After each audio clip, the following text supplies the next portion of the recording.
नीतीश रेड्डी ने 4 बॉल में 2 विकेट चटका के दिए इंडिया को, लेकिन शुभमन गिल ने एक गलती कर दी।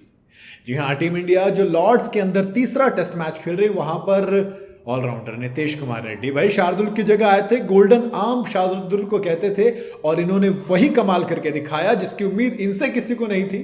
लेकिन भैया नीतीश कुमार रेड्डी, आपको याद होगा काम ही इनका ये है। आईपीएल से लेकर लॉर्ड्स तक यही चल रहा है। लॉर्ड्स की वो पिच जहां पर बुमराह, सिराज और आकाशदीप जैसे बॉलर्स एक विकेट नहीं निकाल पा रहे, वहां पर नीतीश कुमार रेड्डी कहर बरसाते हुए नजर आ रहे हैं। इंग्लैंड के खिलाफ इस ऑलराउंडर ने 2 बैटर्स को पवेलियन की राह दिखाई। रेड्डी को 14वें ओवर में बॉल थमाई गई थी। लोग शुभमन गिल की इस प्लानिंग को देखकर हैरान थे कि अभी से ही यार एक ऑलराउंडर को लाना।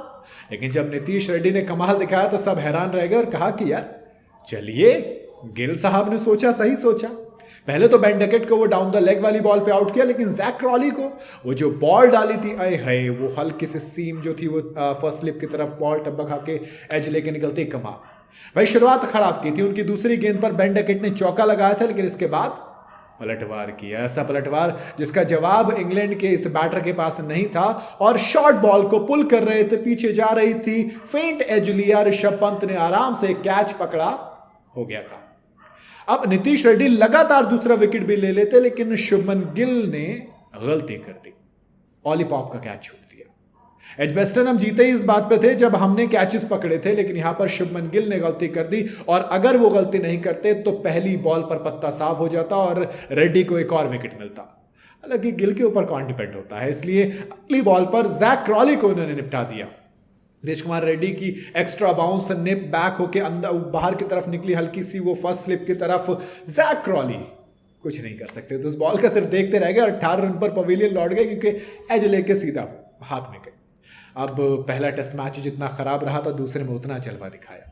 एजबेस्टन याद है ना आपको, पहले बैट से सिर्फ 2 रन निकाले। पहली पारी में उन्होंने 1 रन, दूसरी पारी में 1 रन, 2 पारी ली उन्होंने 2 रन बनाने के लिए। गेंदबाजी में सिर्फ 6 ही ओवर उनको मिले, उसमें भी कुछ कर नहीं पाए। दूसरी पारी में तो गेंद दी ही नहीं गई कि आप रहने ही दीजिए। लेकिन टीम इंडिया ने लॉर्ड्स में प्लानिंग को चेंज किया और नीतीश कुमार रेड्डी, जब बुमराह, सिराज, आकाशदीप का कुछ समझ में नहीं आ रहा था, 13 ओवर पुरानी बॉल उनको दे दी कि लीजिए, आइए और स्विंग करने की कोशिश कीजिए।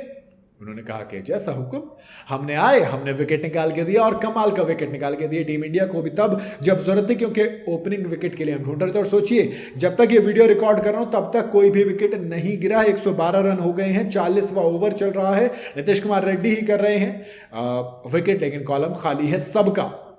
लॉर्ड्स की पिच को कहते हैं कि कभी कभी दोनों का साथ देते हैं, कभी बॉलर तो कभी बैटर। टॉस हार चुके हैं शुभमन गिल, ऐसे में देखना दिलचस्प होगा कि इस बार इंग्लैंड ने जो अपनी रणनीति बदली है, इस बार इंग्लैंड ने जो पहले बैटिंग की है वो उसको कितना फेवर करेगी। आपको क्या लगता है, आप अपनी राय कमेंट में जरूर बताइएगा।